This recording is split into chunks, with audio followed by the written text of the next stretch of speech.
దేవుని నామానికి వందనాలు. ఇసాకయ్య గారికి నా వందనాలు. మాది కృష్ణా జిల్లా కుడిదెబ్బ గ్రామం. నా పేరు సోని, మా ఆయన అనంత్.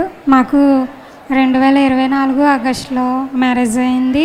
మ్యారేజ్ అయినప్పటి నుంచి ఇప్పటి వరకు కూడా మా జీవితాల్లో ఎన్నో చీకటి సంబంధించిన సైతాన్ శోధనలు ఎంతగానో బాధ పెట్టినాయి.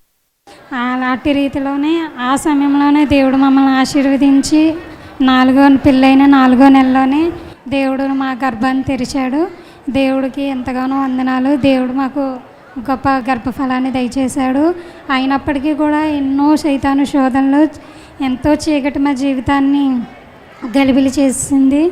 అయితే ఒకటే నమ్ముకున్నాను, ఈ సంవత్సరం జనవరి 1 నుంచి 7 వారాలు దేవుని సన్నిధికి వచ్చి దేవుడు నా భర్తలో మాలో కూడా ఉన్న ప్రతి ఒక్క చీకటిని తీసివేసి దేవుడు మా జీవితాల్లో సమాధానాన్ని దయచేస్తే నా భర్తని నా బిడ్డని తీసుకుని వచ్చి ఇక్కడ సాక్ష్యం చెప్పుకుంటానని మనవి చేసుకున్నాను. అట్టి రీతిగానే అయ్యగారు తన వాక్యం ద్వారా మాట్లాడారు.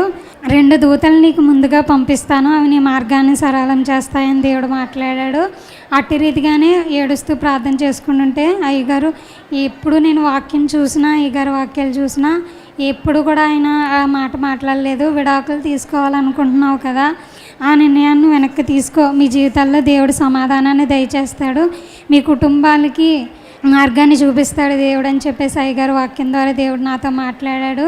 అట్టి రీతిగానే ఆయన చెప్పిన మరుసటి నెలలోనే దేవుడు మా జీవితాల్లో మార్గాన్ని సరళం చేశాడు. నా బిడ్డని నా భర్తని కూడా సంతోషంగా మా జీవితాన్ని మేము ఇక్కడ గడపడానికి దేవుడు మాకు సహాయం చేశాడు. రెండవ సాక్ష్యం ఏంటంటే, జూన్ నెలలో దేవుడు మరి ఒక వాక్యం ద్వారా నాతో మాట్లాడాడు. 2 ఆశీర్వాదాన్ని నువ్వు పొందుకుంటావన్నారు. నాకు ఆపరేషన్ అయ్యి ఇప్పటికీ సంవత్సరం అవుతుంది.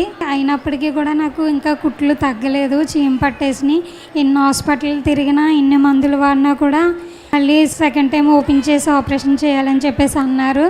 అయితే ఒకటే ప్రార్థన చేసుకున్నాను. ఎప్పుడైతే నేను అయ్యగారి ప్రార్థనకు వస్తున్నానో అప్పటి నుంచి కూడా తైలం తీసుకుని ఆ కుట్ల దగ్గర రాసుకుంటూ కన్నీటితో ప్రార్థన చేసుకుంటూ, నీవు నా జీవితాల్లో కార్యం చేస్తే నీకు సాక్షిగా నేను నిలబడతానని చెప్పేసి దేవుడికి ప్రమాణం చేసుకున్నాను.